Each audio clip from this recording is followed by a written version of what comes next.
it was one of America's most notorious presidential scandals that almost cost Ronald Reagan his presidency. The Iran-Contra affair.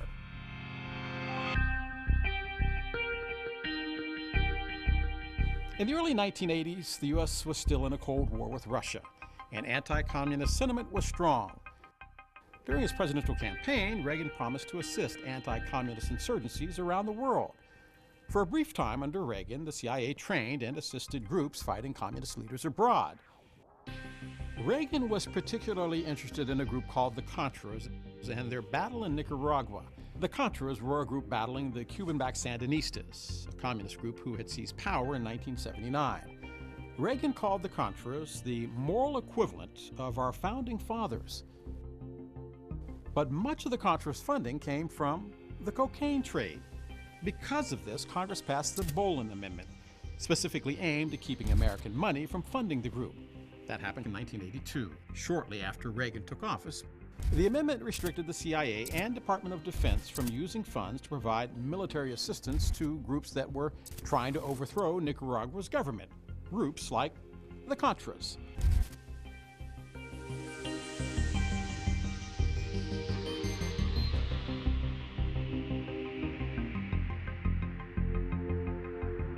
This didn't stop Reagan. The president told his national security advisor, Robert McFarlane, to help the Contras anyway, regardless of the cost. McFarlane found opportunity in Iran.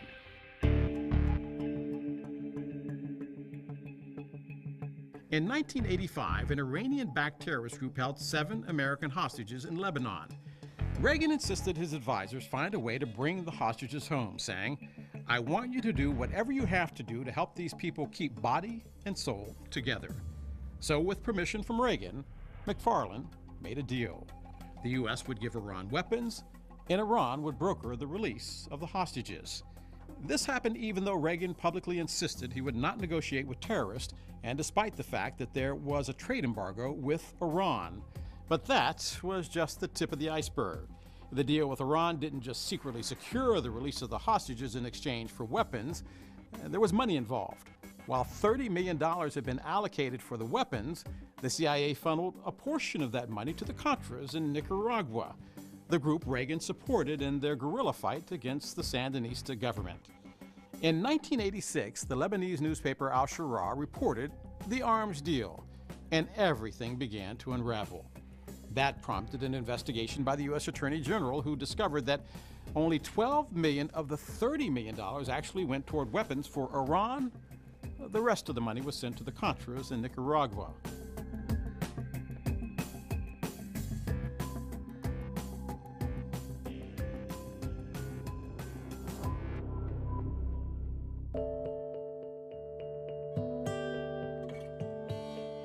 The revelations were explosive.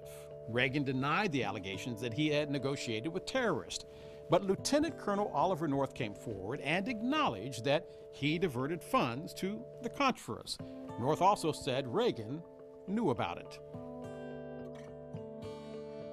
North's testimony would inspire the press and Congress to launch investigations against Reagan for the rest of his presidency. Texas Senator John Tower led the investigation into the scandal.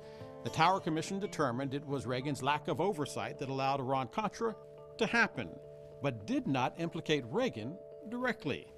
It wasn't until another congressional investigation in 1987 that Reagan finally testified.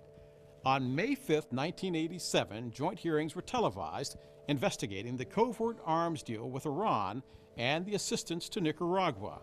The hearings would go on for 41 days. Reagan was never charged, but McFarlane, Oliver North, 4 CIA officers, 5 government contractors, and Reagan's national security advisor, John Poindexter, were all found guilty. Yet, speculation about Reagan's involvement lingered on. Press investigations would go on for years to follow. While Reagan's image suffered a bit, he still left office with one of the highest approval ratings of any president in U.S. history.